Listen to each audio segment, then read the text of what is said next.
Hello everyone, I am Madhav Yadav. Welcome you all to the virtual classes JBS Kannauj. Today we are going to discuss our first chapter, Planning in Sports in Physical Education, Class 12. Before starting the video, there is a request. If you have book, then open your book, or if you don't have book, then open your notebook and note down my points very carefully. एक चीज और बताना चाहूंगा before starting the video. Physical education में दो topics या दो points आपको इंपॉर्टेंट है, याद रखने हैं. सबसे पहला, आपको मीनिंग एंड डेफिनेशंस क्लियर होना चाहिए हर टॉपिक का. और दूसरा, आप पैराग्राफ वाइज नहीं लिखेंगे, आपको पॉइंट्स लर्न करने हैं और पॉइंट्स को अपने अकॉर्डिंग मॉडिफाई करके आप लिख सकते हैं. तो लेट अस स्टार्ट और first chapter, planning in sports. मैंने लिख रखा है meaning and objectives of planning. ये पहला ही टॉपिक है आपका. तो meaning of planning. Planning is the process of putting thoughts together and organizing activities to required to achieve a desired goal. In other words, yeah, in simple word, we can say that कि planning is the deciding in advance as to what is to be performed and when, where, how, and by whom is to be performed. Planning is the process by which help us to reaching our goal very efficiently and smoothly. It can be said that planning is a predetermined course of action to achieve a specified goal. Planning एक तरीका होता है जिसमें हम अपने thoughts को एक साथ रखते हैं एक डिजायर गोल को पाने के लिए. प्लानिंग इसलिए करना बेहद जरूरी होता है क्योंकि कोई भी गोल ऑफ एक्शन है, कोई भी हमारा गोल है, उसको अचीव करने के लिए प्लान बेहद जरूरी होता है. बार बार प्लान को क्रिएट करना या बार बार गोल के लिए अननेसेसरी प्रेशर लगाना, अननेसेसरी मेहनत करना गलत हो जाएगा जब तक हम एक प्रॉपर प्लान ना करें. हमारा फील्ड, हम अगर इसको फिजिकल एजुकेशन से रिलेट करके बोले, in the field of physical education and sports there are various type of planning. Planning is related to organising a tournament in such as knockout tournament, combination tournament, league tournament, challenging tournament, etcetera. Planning also related to sports training such as short term and long term training. Planning is necessary to make the best use of what is available so as to achieve the immediate and long term aim. There are also training sessions planned, namely weekly plans, meso plans, micro plans, and annual plans. Planning is necessary for optimum development of all the factors on which the performance depend. देखिए, in a field of physical education बहुत सारी planning होती है. How to organise a tournament, how to conduct a tournament, एक training session कैसे prepare करना है, namely, weekly, annually, कैसे मीजो साइकिल्स, माइक्रो साइकिल्स और एनुअल प्लान को प्रिपेयर करना है स्पोर्ट्स पर्सन को परफॉर्मेंस को बढ़ाने के लिए, उनके गोल को अचीव करने के लिए. तो ये प्लानिंग एक ब्रॉड तरीका है किसी भी चीज को ऑर्गेनाइज करने से पहले समझने के लिए. तो हमने यहाँ पे जाना मीनिंग ऑफ प्लानिंग और इन the field of sports planning का क्या रोल है. अब ऑब्जेक्टिव्स ऑफ प्लानिंग के बारे में जान लेते हैं. तो मैंने यहाँ कुछ पॉइंट्स लिख रखे हैं ऑब्जेक्टिव्स के, 4-5 पॉइंट्स दे रखे हैं. आपको मैं पॉइंट्स को बताऊंगा और आप इन पॉइंट्स को अपने अकॉर्डिंग मॉडिफाई करके लिख सकते हैं. तो पहला है to reduce unnecessary pressure of immediacy. When tournaments और competition are organised without a proper planning, there will be immense pressure to achieve a certain result immediately. In such a hurry or immediacy, the job cannot be performed efficiently and smoothly. So, reducing unnecessary pressure of immediacy is an important objective of planning.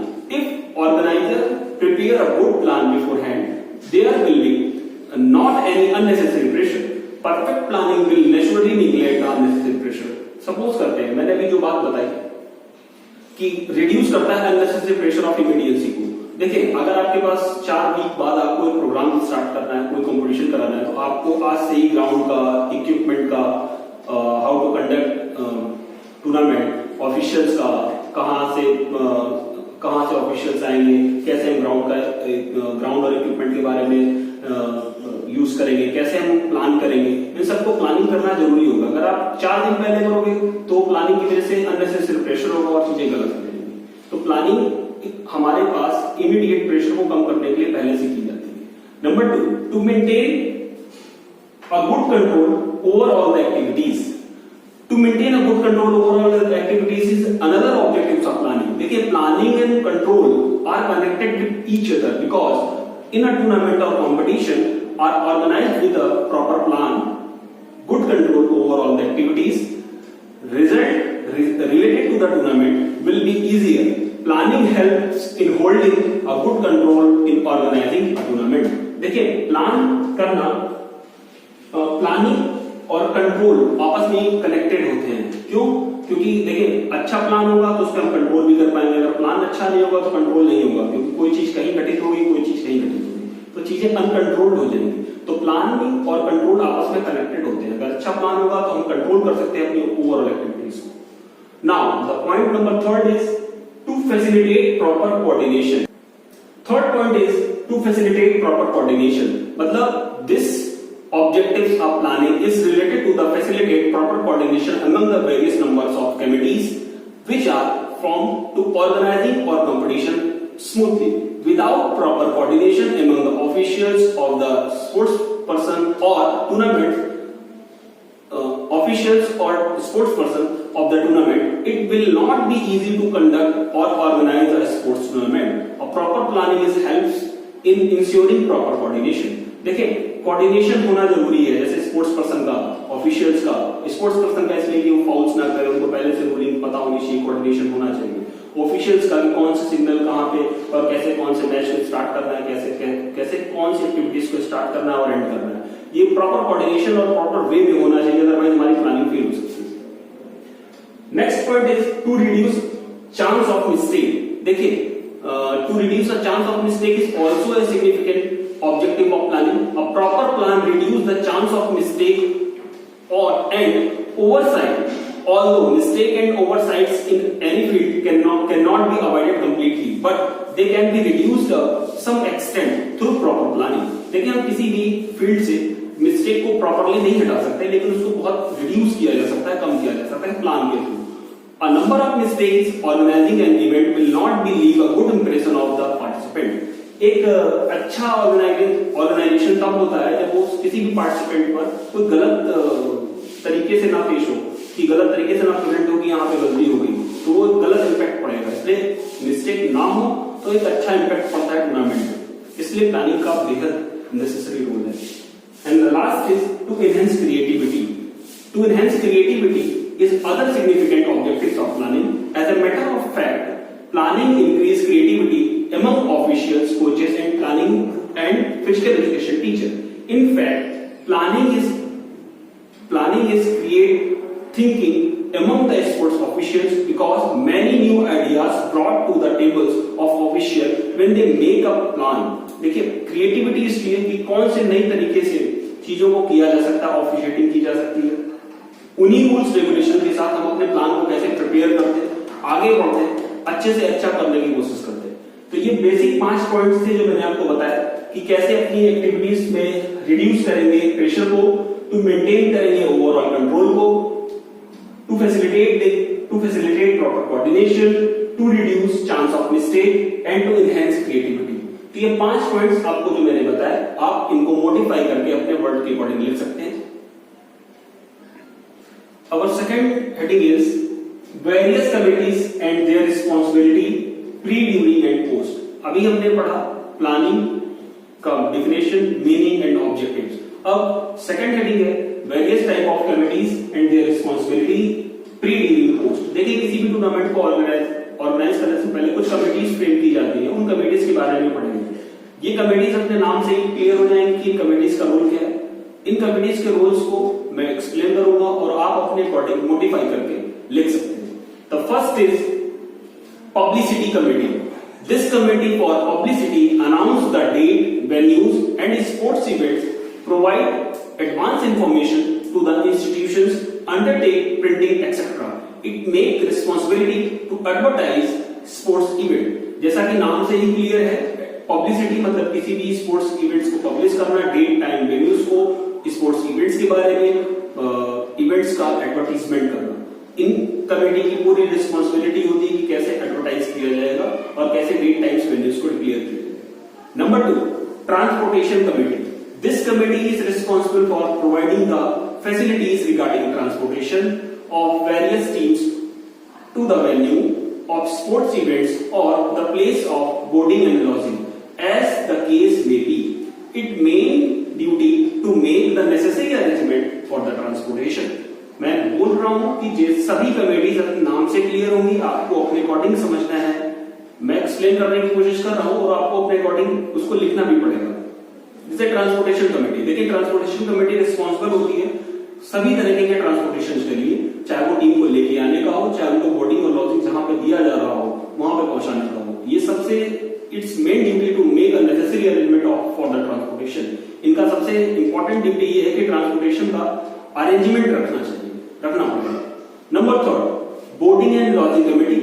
Boarding and lodging committee is responsible for making necessary arrangement for providing accommodation and serving meal to the sports person and official।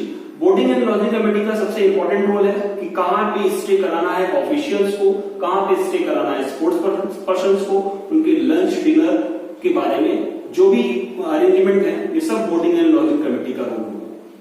4, decoration and ceremony committee. The decoration and ceremony committee is responsible for the decoration of sports arena or stadium. It is also responsible for making necessary arrangement for the opening ceremony, victory ceremony, and the closing ceremony of the game sports meet. This committee is also make up arrangement for the trophies, medal, and certificates. देखिए decoration and ceremony committee, नाम से ही सारी committees clear है, मैं बार बार बोल रहा हूं। ये रिस्पॉन्सिबल होती है डेकोरेशन करने के लिए स्पोर्ट्स अरीना को और स्पोर्ट्स स्टेडियम। इसकी सबसे ज्यादा रिस्पॉन्सिबिलिटी ये भी है कि कैसे ओपनिंग सेरेमनी, क्लोजिंग सेरेमनी या विक्ट्री सेरेमनी पे प्रेजेंट करना है, क्या उसके अरेंजमेंट्स हैं, और ये नेसेसरी अरेंजमेंट प्रोवाइड करती है जैसे trophy, medal, certificate for the participants, certificate for the officials, mementos for the officials. ये सारे arrangement decoration and ceremony committee के काम होते हैं। Next, 5th point is ground and equipment committee.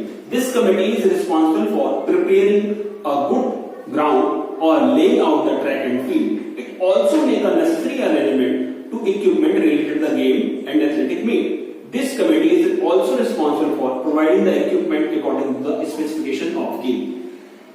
Ground and equipment committee का सबसे अहम role है ग्राउंड को बनाना, ग्राउंड के लेइंग आउट को क्लियर करना और उससे जरूरी, उससे नेसेसरी या उससे जुड़े हुए इक्विपमेंट को स्पेसिफिकेशन के साथ रखना।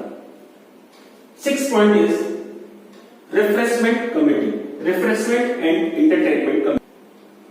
6th is refreshment and entertainment committee. This committee takes a charge for supplying refreshment and drinks for the officials, guests and competitors, etc. It also makes some arrangement for the entertainment program during the opening ceremony and the closing ceremony of the sports event। इस committee का जो role है officials के लिए, guest के लिए या competitors के लिए नेसेसरी अरेंजमेंट करना ड्रिंक्स का या रिफ्रेशमेंट का। ओपनिंग एंड क्लोजिंग सेरेमनी के टाइम पे आपने अपने स्कूल्स या कॉलेज में देखे होंगे कुछ कल्चरल प्रोग्राम किए जाते हैं, ऐसे प्रोग्राम का अरेंजमेंट करना for the entertainment. Next is reception committee. The member of this committee are responsible for welcoming the chief guest and the opening and closing ceremony time. It is also the duty of this committee to welcome the other guests and suspectors। इस committee का जो सबसे important role है वो ये है कि जो भी हमारे चीफ गेस्ट आते हैं या अदर गेस्ट आते हैं या सस्पेक्टर्स होते हैं उनका वेलकम करना और उनके वेलकम के पूरे अरेंजमेंट को देखना। Next is Entries and Program Committee. This committee sent entry forms to the various institutions early and receive them on time, allots number of the competitors and arrange the seats for the guests and suspector. While organizing game, it is also prepare a fixture to the teams participating in the competition. इस committee का जो role है वो ये है कि हम जो ऑर्गेनाइज करते हैं टूर्नामेंट, तो हमारे जो एंट्री के फॉर्म्स हैं उनको पहले भेजना और टाइम पे वापस लेना ताकि फिक्चर्स बना सके। एक नेसेसरी अरेंजमेंट करना for the spectators and the guest, उनके लिए भी प्रॉपर व्यवस्थाएं करना उनकी बैठने के लिए या उनके स्टे के लिए, जो भी हो हमारे पास नेसेसरी अरेंजमेंट्स हो अकॉर्डिंग टू द टूर्नामेंट, उसके बारे में प्रिपेयर करना। This committee prepare prepare a program or circulate them among the guests, managers of the team and the officials। इस कमेटी का पूरा जो रोल है रूल्स रेगुलेशंस के साथ एक प्रोग्राम को बनाना, सर्कुलेट करना टीम्स के ऑफिशियल्स को या टीम के मैनेजर्स को। Next one is committee for the official. ये कहां पढ़ोगे?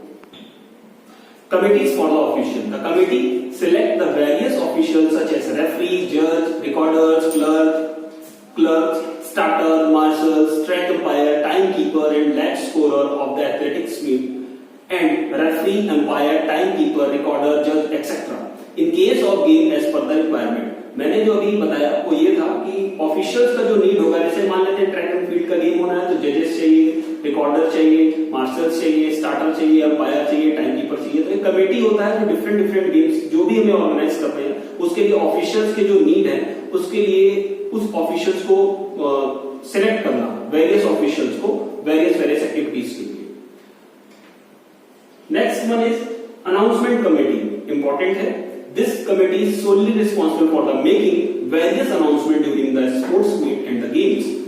This committee gives information regarding the opening and closing ceremony time, which and when an event is going to take place, the name of officials who are conducting the events, and also give the running commentary of the games and sports event.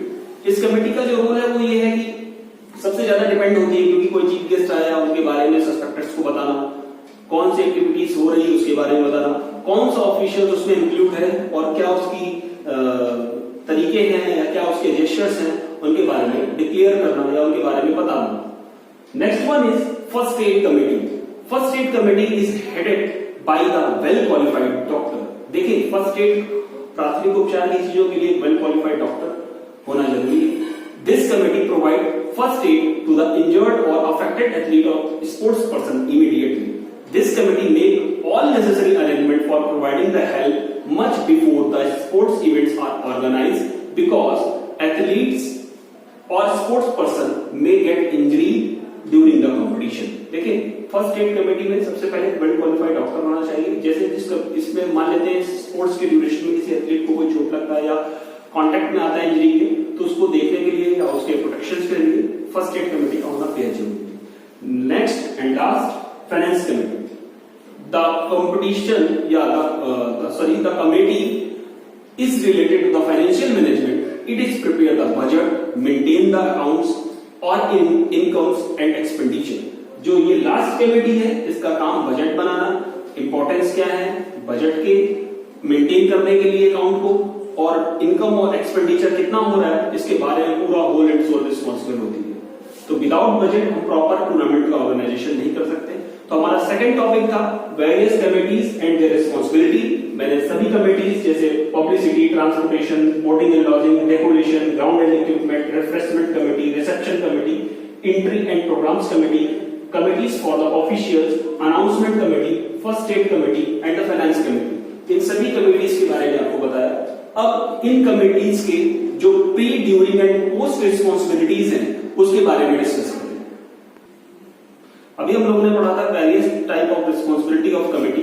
अब pre, during, post क्या responsibility होती है tournament की उसके बारे में discuss करते हैं। मैंने पहला पॉइंट लिख दिया है pre tournament responsibility for the committee. Responsibility क्या है कमिटीज की पहले, टूर्नामेंट के पहले, तो मैं पॉइंट्स बताता जाऊंगा, आप नोट डाउन कर लें उस पॉइंट्स को। Number 1 is to prepare the budget for the tournament और स्पोर्ट्स इवेंट।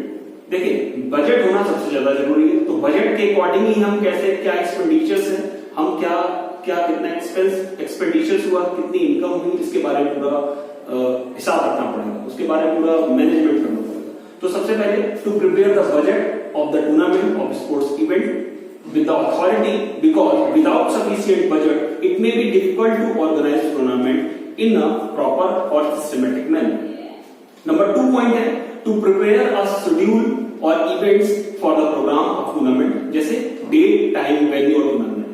नंबर 2 point था कि prepare करना एक शेड्यूल को, प्रोग्राम को for the sports tournament की डेट क्या है, टाइम्स क्या है, वेन्यू क्या होगा टूर्नामेंट्स का।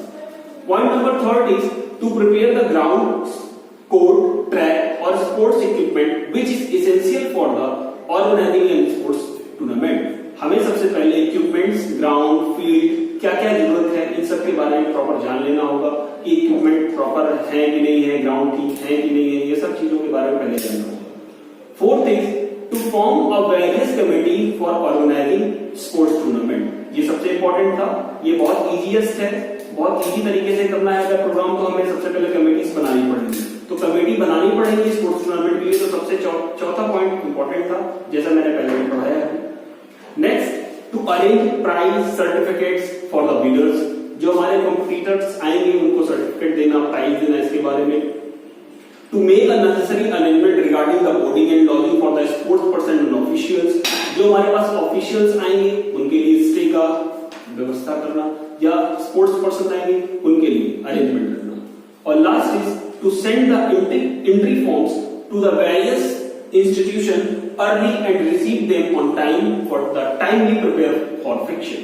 हमें एंट्री के जो फॉर्म्स हैं उनको प्रॉपर भेजना और टाइम के ड्यूरेशन में ही उसको लेके अपने फिक्शंस को प्रिपेयर करना। तो प्री टूर्नामेंट रिस्पांसिबिलिटी मैंने बताया। अब during tournament responsibility,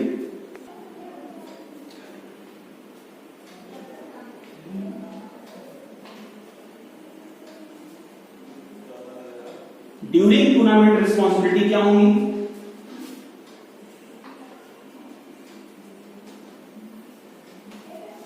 during tournament responsibilities क्या होंगी कमिटीज की? तो सबसे पहले to ensure proper arrangement during the inauguration of sports tournament. हमें सबसे पहले ये अरेंजमेंट करना है कि कैसे इनॉग्रेशन करना है। Second is to check the sports ground, court और equipments are related the sports is it on order और नॉट। हमें सबसे पहले ये भी देखना है कि जो हमारे इक्विपमेंट्स हैं वो प्रॉपर सही से रखे गए हैं उस रिलेटेड फील्ड से कि नहीं। Third is to ensure that the sports events और tournament is being organised as a per programme और शेड्यूल। हमें ये भी देखना होगा कि जो हमारे टूर्नामेंट्स हैं या इवेंट्स हैं वो एक प्रोग्राम इवेंट्स के अकॉर्डिंग या शेड्यूल के अकॉर्डिंग चल रहे हैं कि नहीं चल रहे हैं। Fourth one is to check the arrangement of refreshment to the players and official. Officials के लिए क्या अरेंजमेंट था रिफ्रेशमेंट का, वो उनको मिल रहा है कि नहीं मिल रहा है, ये भी ड्यूरिंग टूर्नामेंट हमारी रिस्पांसिबिलिटी कमेटी की होगी चेक करने की। Next one is to make a necessary announcement regarding the programme of the tournament. Announcement का बेहद इंपॉर्टेंट रोल होता है, कौन सा प्रोग्राम चल रहा है, ये थोड़ा सा प्लेयर्स के लिए भी अट्रैक्टिव होता है और सस्पेक्टर्स के लिए भी, तो अनाउंसमेंट होना बेहद जरूरी है। तो make a necessary announcement during the programme or progress of the tournament. Next one is to impart first aid to the injured athletes or sports person। हमारे जो भी एथलीट हैं या स्पोर्ट्स पर्सन अगर वो इंजर्ड होते हैं तो उनको फर्स्ट एड जो मिलना चाहिए वो प्रॉपर होना चाहिए और इमीडिएटली उनको फर्स्ट एड मिलना भी चाहिए। Next one is to provide and update information to the electronic और प्रिंट मीडिया। हमारे जो भी प्रोग्राम शेड्यूल के अकॉर्डिंग चल रहे हैं उसको इलेक्ट्रॉनिक और प्रिंट मीडिया में अगर पोस्ट करना हो तो उसके लिए भी प्रिपरेशन करना पड़ेगा। Point is the last point is to maintain proper discipline. देखिए ड्यूरिंग टूर्नामेंट डिसिप्लिन होना बहुत जरूरी है। अगर डिसिप्लिन रहेगा तो टूर्नामेंट बहुत इजी वे से कंप्लीट हो सकता है। तो डिसिप्लिन का प्रॉपर नीड रहेगा during tournament. The last one is post tournament responsibility. Post tournament responsibility की क्या रिक्वायरमेंट है टूर्नामेंट के आफ्टर? तो पहला पॉइंट होगा to give the prize and the certificates to the winners. Winners को सर्टिफिकेट और प्राइज जो भी डिसाइडेड है उसको देना। Number two, to provide the detailed result, other necessary information to the media. जो भी नेसेसरी इंफॉर्मेशन है उसको मीडिया में देना और रिजल्ट को प्रिपेयर करना। The third one is to collect all the records, files related to the sports tournament। जो भी रिकॉर्ड और फाइल्स हैं टूर्नामेंट से रिलेटेड उनको कलेक्ट करना। नेक्स्ट है to make payment to the officials and the other persons. जो भी पर्संस हमने इंक्लूड किए या जो भी ऑफिशियल्स हमने बुलाया टूर्नामेंट के ड्यूरेशन में जो उनका पेमेंट होगा उसको क्लियर करना। Next one is to prepare sports related expenditure of the tournament. जो भी हमारे स्पोर्ट्स में एक्सपेंडिचर्स हुए हैं उसको उसके रिकॉर्ड को बनाना।